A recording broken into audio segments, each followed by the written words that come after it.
Hey guys, welcome back to my channel. In today's video, I'm going to be giving an update of how our first few weeks have been of our new school year.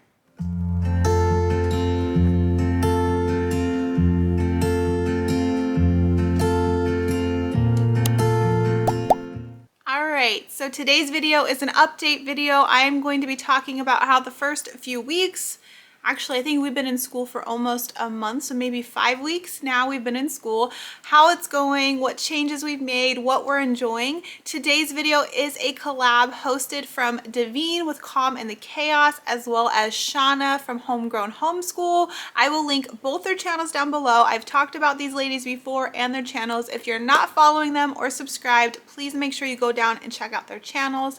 Plus, they put together this collab, which means there's a playlist of a whole bunch of other homeschool moms that are sharing exactly what I'm talking about, how the beginning of their homeschool year is going. So make sure you also go and check out that playlist once you're done watching today's video. I am really excited because we are about to start our 6th week of homeschool on our new year. We started the very end of July, and so by the time you see this, it will be a little bit past that, but we have been in school for just over a month, and I've already done a week 1 update. I knew our first week we had too much, and it wasn't the vision I had for our homeschool year this year. So if you didn't watch that, I'm not going to go into all that, but I will link that video too, maybe up here or down in the description, wherever I remember to put it. But basically, I had way too many like workbook type things, and we were just rushing through trying to get those done, and we just were missing the point of homeschool. So that very first week, I made the decision I want to do more unit studies. I want to cut down on the independent workbooks. I want to trim what they're doing independently down and focus more on unit studies as a family. So I did all those changes, and it's been amazing.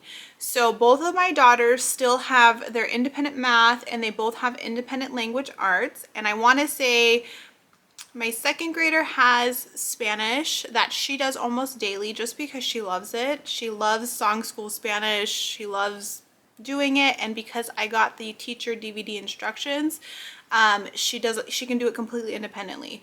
And so she does have that extra work, but also her 2nd grade work, can do it pretty quickly. So she's finishing her math lessons within 15 to 20 minutes. Same with language arts. And so she's not getting burnt out, and so she likes those extra things. So she likes doing Spanish every day. She does Wordly Wise almost every day. She plays Night Zookeeper. I think that's all that she's doing. And so she does, we'll say, maybe 2 hours of independent type things per day, and then obviously she has like her reading and things. And then my 4th grader, she's spending about 45 minutes to an hour on her math. So her math, it's obviously getting harder, but it's just getting lengthier. It takes her longer to work through her problems, and so she spends the majority of her time on like one subject on math. So she has her math, and then she has her language arts. Language arts is normally about 30 to 45 minutes, and then she rotates between Wordly Wise and handwriting. And so she'll either do a couple pages of handwriting one day, and the next day she'll do a lesson in Wordly Wise. And so she's rotating that. And for her, that's pretty much it, because her math is so heavy and her language arts is heavy, because her language arts has those lessons. She's using the good and the beautiful, but then she also has like a spelling or writing assignment too. And so, you know, she's already spending a little bit more time on those things. And then she has her reading. So she is doing the reading from Book Shark Level D's history, even though we're not fully following that history curriculum anymore. It was just too much in her day to do an hour of history. And so she's doing the readers, but we're kind of changing up what we're doing for history. So those are their independent studies. So basically my 2nd grader will say about 2 hours per day individual work, and then my 4th grader 3 to 3.5 hours on her individual work. So they get those done and taken care of, and then we can come together for unit studies. And those are so much fun. Like, we are enjoying them so much. So right now, as I'm filming, we are wrapping up our human body unit. If you haven't heard about my human body unit, I created like a lesson plan guide that is free on my blog. I will try to make sure I link that down below also. But it's basically, we're using a couple different books. We're learning about the body systems. It's really an introduction course, and we've been really having fun with that. We've been making like a life-size body with all the different parts as we learn them. It's been really fun. And so we are on our last 2 lessons, and we will be wrapping that up this week, which is cool because we're going on vacation this week also. So that unit study will ending, and then we're going on vacation before we start a new one. So it really worked out how that one all fell out, and so we've loved that unit. So that one will be wrapping up. We also started doing Gather Round's North America continent study, and so we've done 2 lessons of that. I did split the second lesson into 2 different days, just to kind of go a little bit deeper. And so we're really enjoying that, learning about North America, all the countries in North America. There are 20 lessons in that. And so I do believe we will be done by the end of like our first quarter, which is, or maybe not. Maybe this one will carry into our second quarter. Our first quarter ends October 8th, and so I don't know. I actually, now that I'm thinking about it, because we have a whole week off of school for our vacation, we probably won't be finishing up that one. So that one will kind of extend into quarter 2, which is completely fine. We don't do it every day. We do it maybe once to twice per week, and like I said, we might even take one lesson and spread it over multiple days. So that one's been really fun, and that one really is like our social studies, right? Because we're learning about geography, we're learning about history, we're learning about diversity and different cultures, and so that one is really counting for me for like their social studies. And then both of my daughters have picked from Campfire curriculums their own kind of unit studies. So my younger daughter has professional chef, and my older daughter has natural medicine. We've started both of them. It is hard, them both trying to do their own unit studies though, and so we're trying to do them together.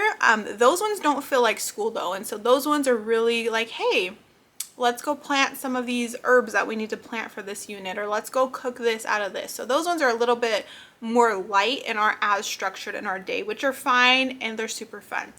So really, we get our independent work done, and then we kind of just pick and choose for our unit studies. There are some days where we do like our human body and North America in one day.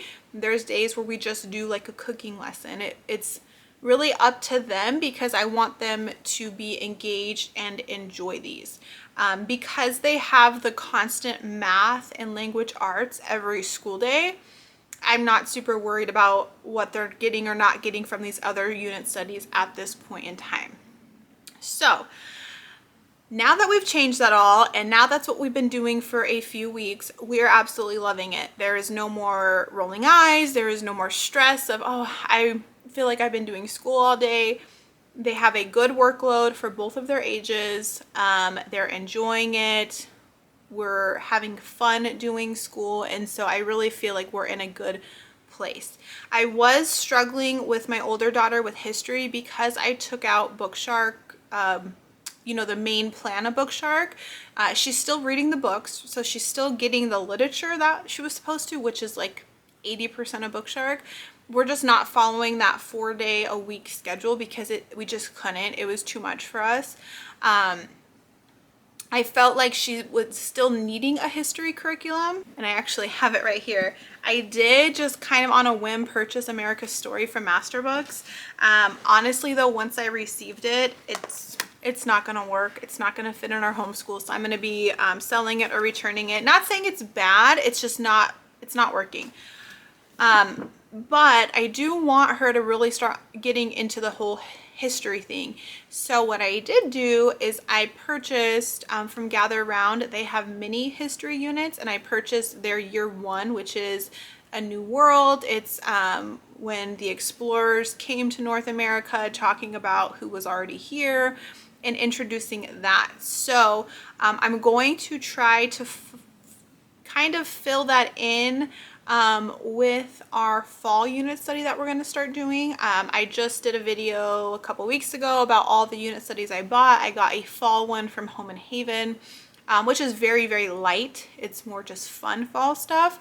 And so I'm going to try to incorporate Gather Around's New World Mini History Unit 1 with that.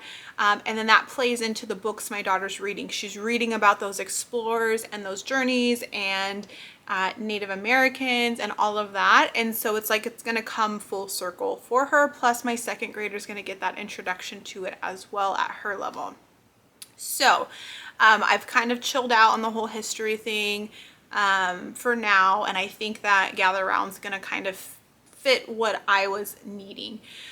So lots of unit studies going on in our homeschool, and I love it. I think it's really hard, especially like we came from public school, so we are so trained. Even though we've been homeschooling for 3 years now, we're so trained to need like a workbook for every subject, and how could like one unit study cover so many things? It's like you just kind of have to like unschool for a minute and then get into it. And I'm telling you, my kids are absolutely enjoying school and loving it. And even for me, unit studies, almost like I was scared of them, because I'm like, well, I don't have time to sit with my kids all day and do school because I work full time. It's not like that. They're enjoyable. I get off work and I can't wait to do these unit studies with them.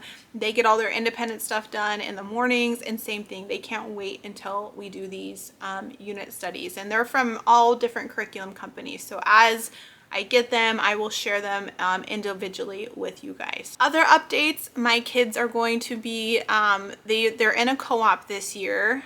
This is our first year in a homeschool co-op, and it's a pretty big co-op group. And so once we get back from vacation, which will be like the final weeks of our first quarter of our school year, they are going to each be taking classes with their co-op. And so they will be going Monday for 3 hours, and they each have 3 classes. All right, so for my 4th grader, she's going to be taking a Lego master class. So they're going to be learning all about building Legos.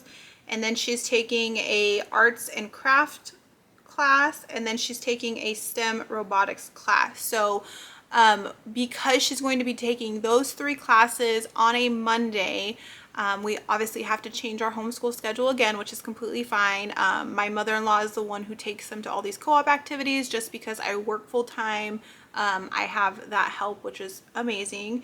So because my daughter is going to be doing those 9 weeks, and it's art and it's like STEM type activities, we're really going to pause on any extra elective type courses, because they're getting those through them. We'll obviously have them kind of within our like unit studies, but I'm not going to be doing anything extra because they're already getting those, which is amazing. So she's doing those. My 2nd grader is doing the Lego Masters as well, but I think it's just for her age group. They have separate ones for the different ages. She's doing Fun with Food, and then she's doing Recess. So she's not doing any like STEM, well, the Legos is kind of like STEM or art, which is fine. And so for her, she may still do some art. She obviously has her Spanish, that's her elective that she focuses on a lot of, which is fine. My 3-year-old is going to be going to their preschool classes, so he'll have 3 hours of preschool. I haven't dove too much, you know, what they do in those classes, but I'm sure anything at that age is fine, as long as, you know, he's enjoying himself and having fun. So that's Mondays. They go for 3 hours, and they have their individual classes with their age groups, which is really cool. And then on Fridays, they have PE. So they go from like 9:30 to 11 every Friday. Every 4 weeks, it's a new sport. And so I think their first 4 weeks is kickball. My daughters will be going. They have like a more structured PE, and then my son has preschool PE, which will be super fun. It's all like my mother-in-law will be there as a volunteer helping out. So basically we're gonna have to be changing our school schedule, which is fine. We already have it planned 2 days out of the like Monday through Friday week. They go with my mother-in-law. And so we're just going to be changing our days. So Mondays and Fridays will no longer be school days. We will do school Tuesday, Wednesdays, Thursdays, and Saturdays. So they have 4 days of school. They really only have one off day, which is Sunday, which they don't really mind, I guess, because even like on Fridays PE, they're having fun playing sports. So they don't really count it as a full school day. So yeah, that's where we're at. I mean, we may have to adjust it. They may need breaks. They may not. They may want to do school after PE or whatever. So we'll figure all that out when those times come, but that's a update that's changing. So I hope they like co-op. I hope it's a good experience for them. I will be sure to update you guys on how that goes. Besides those classes though, for co-op, they always have events. So they've been going to events all summer for the co-op. They have field trips. They have just events all the time. So like this upcoming week, they have a art in the park day where on Thursday they're just going to a park and they're doing crazy art activities like throwing paint at walls, glitter. It's just gonna be a mess. So like they have fun stuff like that planned all the time as part of the co-op too. So that is how the beginning of our school year is going. We've had a really great first, we'll say, month in after we made some adjustments. We are really excited. We're taking a vacation, which I think is fun just to kind of break it up. And then we were going to be jumping into some new fun fall unit studies when we get back from vacation that I will be sharing with you all. So thanks so much for watching today's video. Don't forget that this video is part of a collab. Go ahead and check out Davine and Shauna's channels down below, as well as the entire playlist to see how all these other moms' first weeks or months have been of their new homeschool year. Have a great day, guys. We'll chat soon. Bye.